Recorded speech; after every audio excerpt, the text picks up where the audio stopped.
নমস্কাৰ। ইংৰাজী গ্ৰামাৰৰ আজি আমি বিকজ আৰু ফৰৰ ব্যৱহাৰৰ সম্পৰ্কে আলোচনা কৰিবলৈ ওলাইছোঁ। বিকজ এণ্ড ফৰ, বিকজ আৰু ফৰ কনজাংচন। আৰু বিকজ আৰু ফৰৰ অৰ্থ একে। বিকজে কাৰণ বুজায় অসমীয়াত আৰু ফৰেও কাৰণ বুজায়। বিকজ আৰু ফৰ যদিও অৰ্থ একে, ফৰৰ ইউজ কিন্তু সীমিত। মানে ফৰটো ইউজ কৰাত লিমিটেশ্যন আছে। কিন্তু আমি কিছুমান ক্ষেত্ৰত কিন্তু বিকজৰ সলনি আমি ফৰ ইউজ কৰিব পাৰোঁ। এতিয়া কোনবোৰ বাক্যতনো আমি বিকজৰ সলনি ফৰ ব্যৱহাৰ কৰিব পাৰোঁ আৰু কেনেধৰণে কৰা হয় সেই বিষয়ে আলোচনা কৰোঁ। উদাহৰণ হিচাপে আমি ক'ব পাৰোঁ যেনে কিছুমান বাক্যত বিকজৰ সলনি মানে ফৰ ইউজ কৰা হয়। উদাহৰণস্বৰূপে এনেকুৱা আমি দি, দে,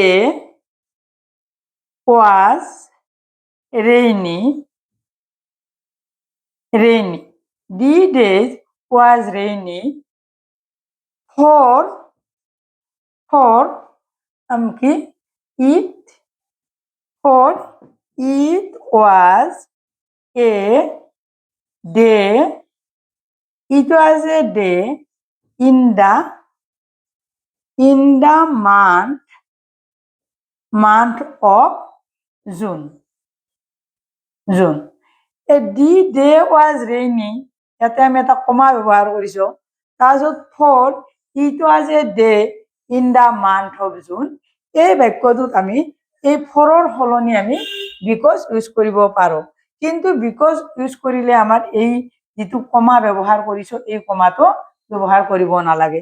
মানে বিকজৰ ঠাইত যদি আমি এই ফৰটো ইউজ কৰোঁ তেতিয়াহ'লে আমাৰ কমা ব্যৱহাৰ কৰা হয়।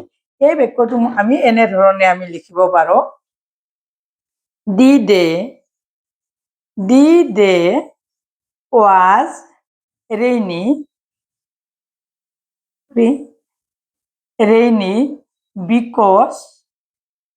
because it was a day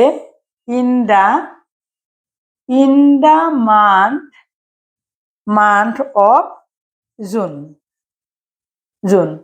ইয়াতে আমি কি কৈছিলোঁ, দি ডে ৱাজ ৰেইনি এটা কমা ব্যৱহাৰ কৰিছোঁ।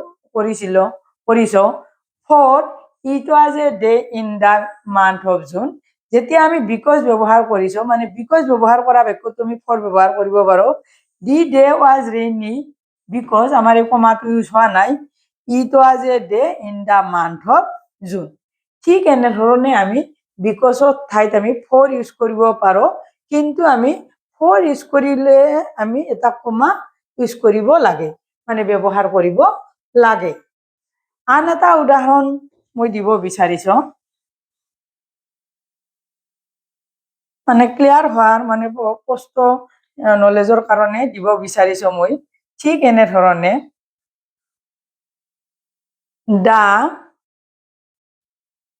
the chief minister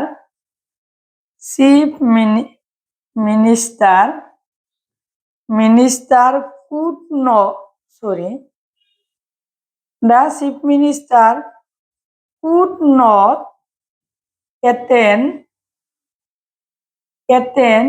in the meeting because he was ill. The chief minister could not attend in the meeting attend হৈছিল because he was ill. আমি বিকজটো এনেধৰণে ইউজ কৰিছোঁ। এই বাক্যটোত আমি ফৰ ইউজ কৰিও দেখুৱাব পাৰোঁ। The chief minister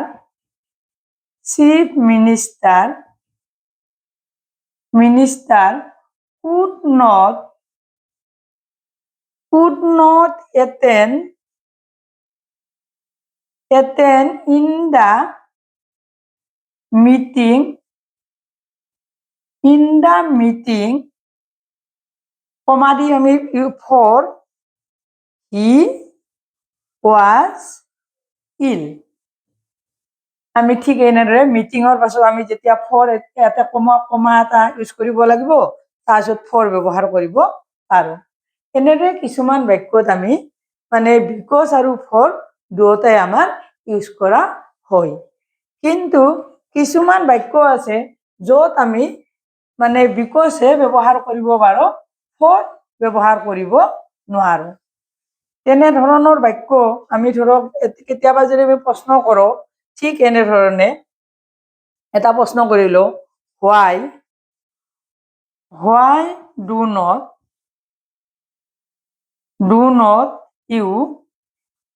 not you why do not you like him বা হার ইউজ কৰিলো। why do not you like her? যদি আমি প্ৰশ্নটো এনেদৰে এনসাৰটো দিওঁ, এনসাৰটো I don't like her because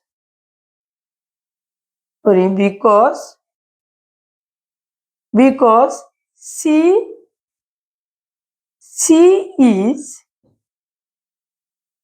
is wicked. এই বাক্যটোত আমি বিকজৰ ঠাইত আমি ফৰ ইউজ কৰিব নোৱাৰো। মানে এনেধৰণৰ কিছুমান বাক্যত আমি কেৱল মানে বিকজহে ইউজ কৰা হয়, ফৰ ইউজ কৰা নাযায়। ঠিক এনেধৰণৰ আন এটা আমি বাক্য আমি ব্যৱহাৰ কৰিব পাৰো, he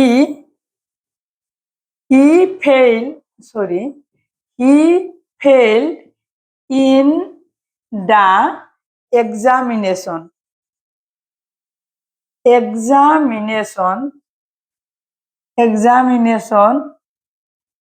because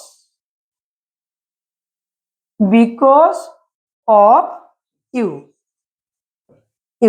এই বাক্যটো he fail in the examination because of you, এনেধৰণৰ বাক্যত আমি ফৰ ব্যৱহাৰ কৰিব নোৱাৰো। মোৰ